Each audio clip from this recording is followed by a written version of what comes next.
Becoming a full-time artist. Now, what does that mean? That basically means you're able to create a career out or a living out of your art, whether it's selling or providing a service. I'm on a journey to do that. I've already worked part-time as an artist for about 10 years. I want to see if there's a way to basically get it to full-time. And as part of that journey, I'm looking at other artists and their advice and seeing what they say. There's obviously people out there that are more experienced than me, or maybe not, but they have good ideas that are worth sharing. And obviously they put videos out on the internet to try and share their advice. So I'm going to be checking out another video. This one's Ginny St. Lawrence. She's going to be teaching some art tips, specifically without needing to have a social media feed or the internet. It's going to be more of a sort of offline venture, I think. So we'll check it out. We'll see what she's got to say. There's going to be some points I'm sure I'm going to agree with. There might be some points I disagree with. I'm just going to be talking from my own experiences. So yeah, let's see what she's got to say. It's easier now than it ever has been to sell your work as an artist. Okay, well, I will say, and I don't want to shoot people down for bringing a positive message to the internet. I think that's quite important. It depends where you're starting from. I think if you make a comparison between sort of now, the internet age, compared to 30 years ago, before the internet, you know, there's obviously more opportunities. You have the whole of the internet to potentially do something with. So in general, there is something there that wasn't before that you might be able to exploit. For me, someone who has been selling artwork on the internet over the last several years, I've actually noticed pretty much since COVID that sales have dropped significantly. I think during COVID and during the lockdowns, people sort of realised that, oh, there's an internet out there that I could potentially use to sell my art craft products, you know, as a sort of secondary income. And some people have maybe tried to sustain that so they don't have to go back to their sort of 9-to-5 job. And I think just generally there's more competition because day on day, more and more people are sort of using the internet than ever.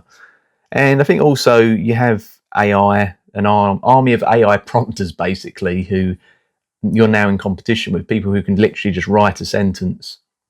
An algorithm's going to create them an awesome piece of artwork, and you now have to compete. So I think it's going to depend on where you're selling, what your platforms are. If you're trying to sell online, not so good. This particular video is to sell without social media, so this might be more of a sort of selling at live shows. And if so, I think that's going to be at least an easier sell for the next couple of years compared to online, where I think the sort of digital space is going to, or is already overrun with AI images. I think it's going to take someone with like a bit more, you're going to need balls to basically turn up to a handmade art and craft fair with your computer generated products and, with a bunch of other creatives and try to sort of sell something which you yourself didn't actually fully make. So, but yeah, we'll see what the video holds. Long gone are the days where you have to have gallery representation in order to sell your work. Let's go over a couple practical tips to get you started selling your artwork. Okay, so this is going to be more of a beginner's guide, but I'm happy to check it out regardless. The first tip that I can offer you, and it may seem a little Captain Obvious, but you have to have work to sell. And not just do you need to have artwork to sell, but you need to have artwork in a wide range of prices. The reason that this is so important... Yeah, I guess this is just basically hammering home that message that you might be an artist or artistically inclined. You might have painted a dozen sort of family portraits or whatever, and they all look good. And you think, right, let's start an art business, but you can't sell customers members of your family or portraits of members of your family. So you're going to have to pick a niche, whatever that is, animal portraits or abstracts, or in my case, anime, manga, tattoo inspired artwork, and then try and find an audience for those people and go from there. Don't want to price yourself out of somebody's budget. The last thing you want to do is have a body of work and every single work within that body is $2,000 or more. When you do that and people are trying to buy work from you, maybe they can't afford that $2,000 price point. You want to make sure that you have something all along the way so that if people like your work, they can support you. One easy way. Yep, totally agree with that. I think that's a good idea. I wonder if you could maybe start with your lowest price point, though, at $2,000 and then work your way up to sort of $10,000, $20,000, $100,000. I mean, you could. Obviously, you'd need to find an audience for that. And the higher the price point, the thinner the sort of sliver of audience you could potentially connect with. And I think when it gets to super rich people, yeah, they'd have to do something different from what I'm doing, which is trying to sell online. because I don't think super wealthy, rich people go online, certainly not on sites like eBay or Etsy or Amazon, to buy $20,000 artworks. So it's going to be a different kettle of fish. But in principle, yeah, sounds good. Way to do this is if you make originals mostly and maybe you want to start selling prints, for example, that's a great way to lower your price point. Another great way to price art affordably for people to buy is include things like merchandising items like stickers or notebooks, greeting cards, or whatever it may be. But you want to make sure that you have something within all the price ranges. I create a range for people to I think as well, not only it's about the people you're selling to. So my art is going to appeal more to, I think, sort of 15 to 25-year-old guys. But I would also say 30 to 40% of girls would probably be interested in it as well, or young women. And therefore, I can't sell items for $50,000. People of that age bracket don't have that sort of money, especially for the sort of genre of artwork that I do. It's not targeting those upper class types that maybe have grown up with their parents taking them to sort of classical art galleries and stuff. It's pop culture, that's what I'm selling, and pop culture is engaged with just general members of the public normally. So it's kind of understanding who your audience is. For example, if you're trying to sell to basically rich old people who have retired, they've built up wealth over the course of their lifetime. They're going to have more money, and they might want to buy a sunset or a sort of I don't know, a horse portrait, just maybe a scene of a forest, something like that. That's going to align more with their sort of their demographic, basically. So there's different variables to take into consideration about not only having different price points, but who your customers are and what potentially they could afford.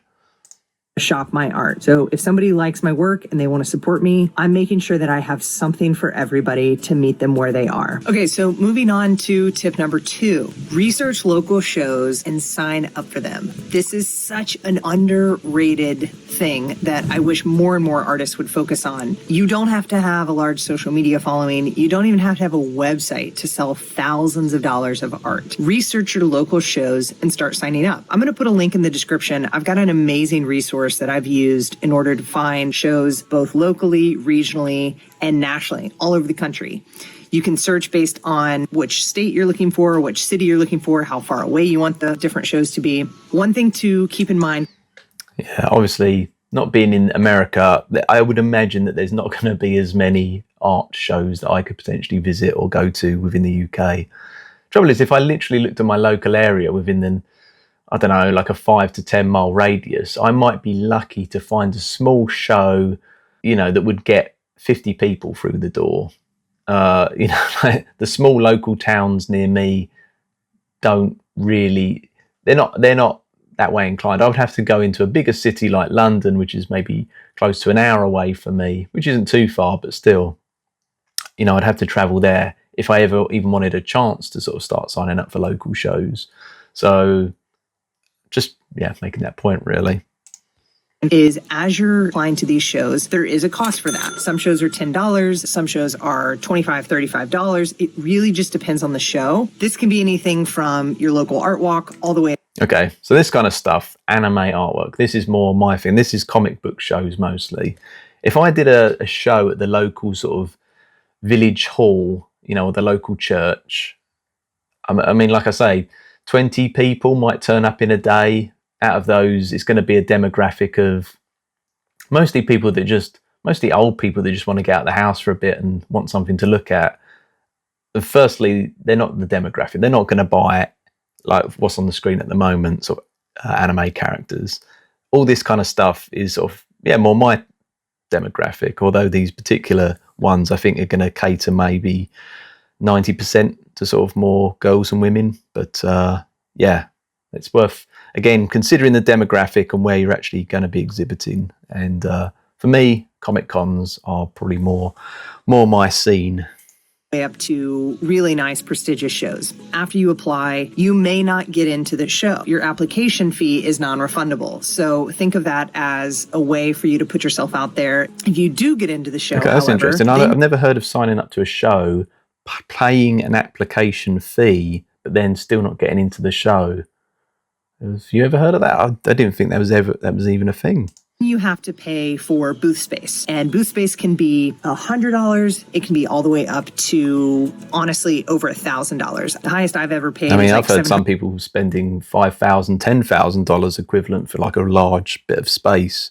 And I guess if you've got the money and you're scaling up, obviously you start small, then it's worth it if you feel like you can make that money back. $150 to $800. Once you establish the booth space, most of these shows are BYOB. And what I mean by that is bring your own booth. Typically, they want you to have a white booth that's got some sort of tent canopy on it. And a lot of the shows also ask for walls. So it could be something like pro panels or fence chain, some sort of wall in order for you to display your work. Now, I know you might be scared thinking, oh my gosh, I don't have hundreds of dollars or thousands of dollars in order to do one of these art shows. Like, I'm done, kaput. Not entirely true. That brings us to point number 3. Start reaching out to local breweries or local coffee shops. And 9 times out of 10, they're going to be supporting a local artist. So what they do is they will feature you for an entire month. You get to hang your art on their walls. And a lot of them will do... Okay, what I will say about this advice, I've never tried this. I've had some people suggest it to me, but I have heard from about 6 or 7 artists who have tried the whole go to coffee shops, ask if they want to hang your artwork for a month. I've never heard a single person say anything favourably about it. I think this is probably, prove me wrong, internet. Find me one person in the entire world who goes to coffee shops, sells their artwork and is making a good amount of money for it, or an amount of money that would, be considered worth it. The amount of stories I've heard of people taking it to a shop and then when they get their artwork back, it's in just poor condition because people have been picking at the canvases or the managers of the shop haven't been handling it properly. I heard one story about the shop just closing and then they couldn't get their artwork back. They turned up to sort of check in with the store and they had just gone out of business and they just lost their artwork. This is one of these things where it's like, yes, you could put it there, but would people see it? And it's certainly for someone like me who just doesn't do sort of old people friendly art. I'm drawing like anime girls with like big tits or like, skulls and tattoo inspired things. That would not work at like the local village halls or the local churches. I mean, it could only work if it was so inappropriate that the inappropriateness went viral on the internet because it was just so wrong that it became right, and then it kind of gained, I guess, publicity at the start for the wrong reasons, but it ended up being the right reasons. But yeah, generally the whole coffee shop thing, I would never advise it unless I could ever hear someone say something positive about it. And I've never managed to do that. Like I say, I've heard about 6 people so far that have said it's been a massive waste of time. But yeah, I don't know if she's having success or whether these are just sort of general suggestions of things that she might try.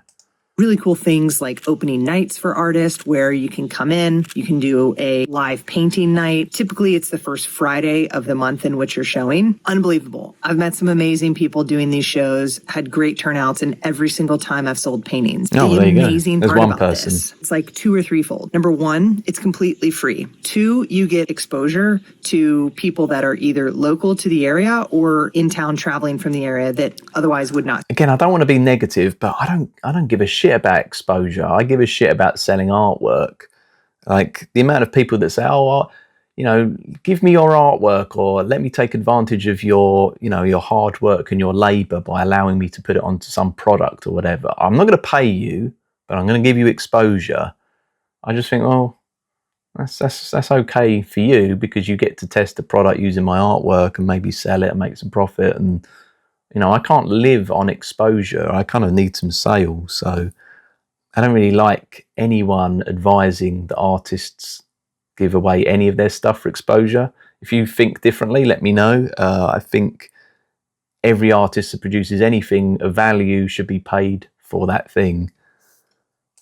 I see your work. And 3, these breweries just want to have art on their wall as a rotational gallery. It brings people in the doors. They don't want a cut of your work. They're there to support you and to showcase you. So again, I mean, does it really? Do people go to coffee shops to look at artwork or go to breweries to look at artwork? Does that bring in customers? It just, I don't know, it doesn't compute in my mind. Like, if she's doing it, I'm wrong, and maybe, but I still am not quite convinced, I guess. as long as you have a body of work and you have it in different price ranges, you can show it and share it entirely for free. You don't have to have a social media following or even a website to do this. This brings me to point number 3. Was that 3 or is it tip number 4?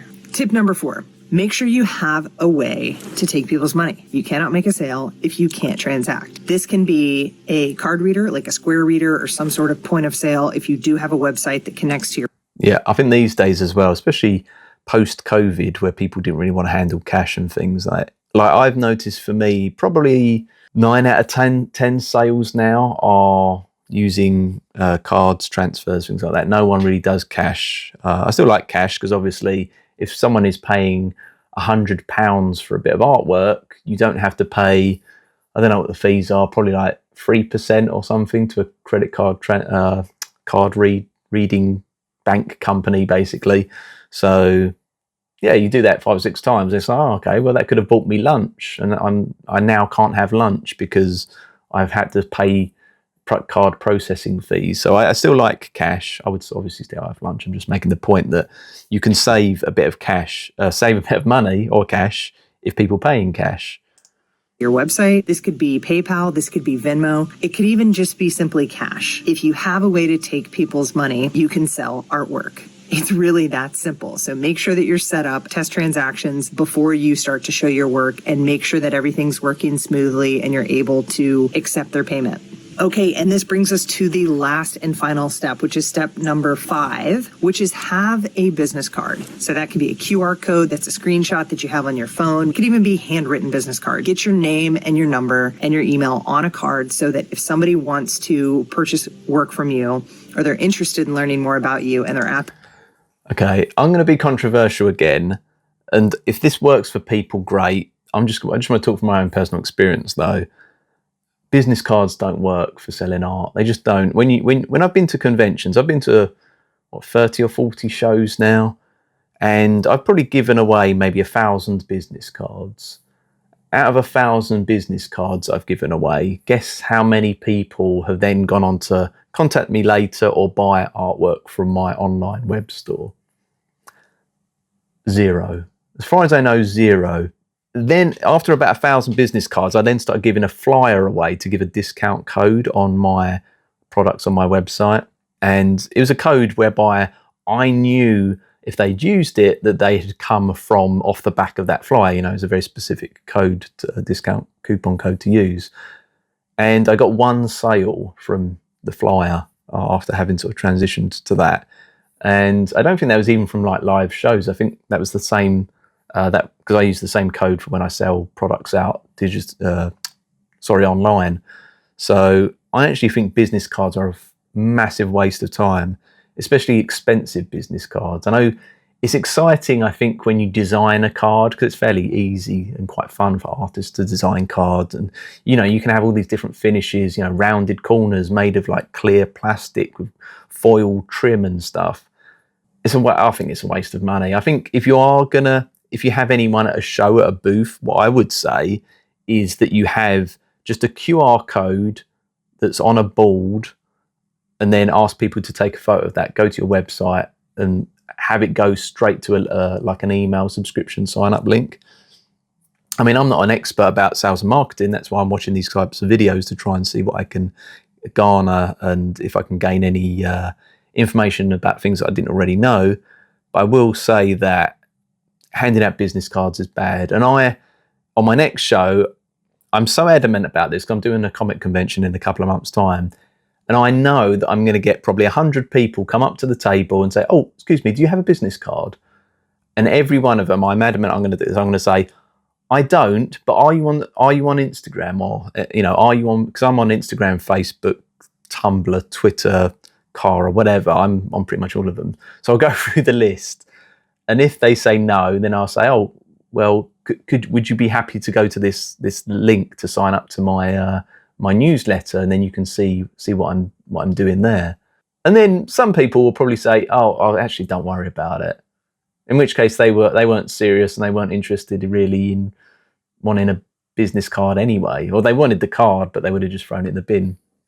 Trouble is, when you go to certainly like a comic convention, like I've noticed, you might go to a show, you've got 300 or 400 other artists at shows, and then you end up with like people that go round to sort of, I don't know, they might pick their top 50 and I'd say, oh, can I have a business card? Can I have a business card? And I know what it's like. I've gone to shows before. I've collected like maybe 6 business cards, and then at the end of it, I've like then had to go, sit at my computer, go online, type out the address on the business card, check out the person's artwork and stuff. And you do, and I've done that, and I managed to get through 6, but it became a bit of a chore. I think after the 5th or 6th card of typing in a web address and then going to their website to sort of see more, just because I was kind of interested in their artwork, I thought, well, I haven't, I've spent half an hour on this already. I haven't got time to spend my whole day just looking at, even half a dozen artists' websites and things off the back of business cards that I collected at shows. So the people that collect 50 or more cards, things they like they're not going to have the time. After the show's done, the business cards are just going to end up in the bin.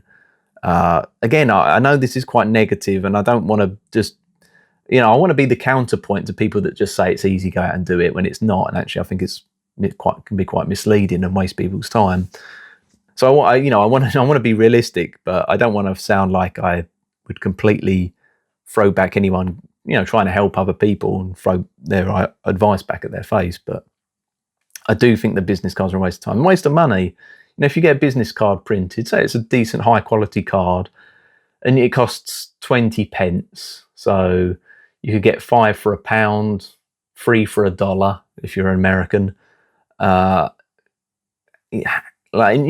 Imagine giving away 1,000 of these things. You have to think, well, how much business is that going to generate me? And this is purely my own experience. Like, maybe my artwork sucks, and the people that want my business card are trying to just, I don't know, make me feel happy or like valuable, or trying to boost me up by asking for cards, and they know that my artwork's not very good or something. I don't know. Maybe people whose artwork is better, maybe they have more success. And fair enough, maybe some people do collect, half a dozen business cards, and at the end of the show they go away, find the best one out of the 6 after they've had a bit more time to think about it, and then go off and buy the artwork for that artist. And perhaps so far that artist just hasn't been me. And so I don't want to say these kinds of things don't work, but I want to be realistic and say, don't waste your time on business cards, and instead a far more effective way of potentially getting future sales or getting sign-ups to your website or social media platforms and actually establishing a connection is to ask people and talk to people instead of throwing out business cards. If you can, if possible, I think that is far better advice, is far cheaper than spending hundreds of pounds/dollars on business cards, and that should be the thing you do. There are times, like I say, when you're going to be busy, you're talking to someone wants to come up and maybe talk to you, but they thought, oh, what can I do? I'll just take a business card instead.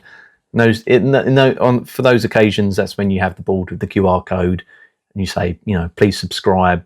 It's all about really getting the subscriber in, because once you've got their details, then you can then sort of contact them and market them. So it's the brewery, make sure you have some sort of way in which they could get in touch with you and reach out to you and ask questions, inquire further about work and whatnot. It's amazing how many people miss this step. And I know it seems so basic, but you got to have a way in which people can get in touch with you, and you got to have that available to them. I hope this was helpful. I'm telling you, you don't have to have a large social media following. You really do not even have to have a website. You just have to have the few things we went over in this video. Are you selling your art currently? Drop a comment below. I'd love to hear from you guys. Best of luck. This was an okay beginner's advice video, especially if you don't want to do the whole internet thing. And I guess it's correct in saying there's more opportunity now than there ever has been, internet aside.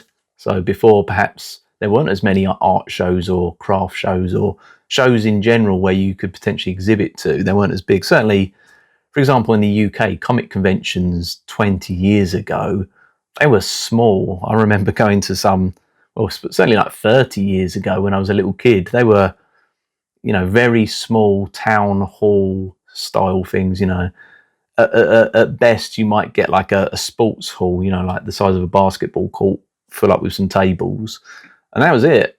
And now you go to like big convention halls, these giant hangars with thousands of tables selling, related uh, products and stuff. So yeah, times have changed. There are opportunities now. I think after you do the initial things of creating an initial maybe table or stall or whatever, taking a card payment. I mean, these are all things you have to do, and then eventually, I guess you'll learn what works for you and what doesn't work for you. And like I say, I'm just talking from my own experience. I might be completely wrong, but one thing I know I'm not wrong about is my own experience. So for me, I know what works for me.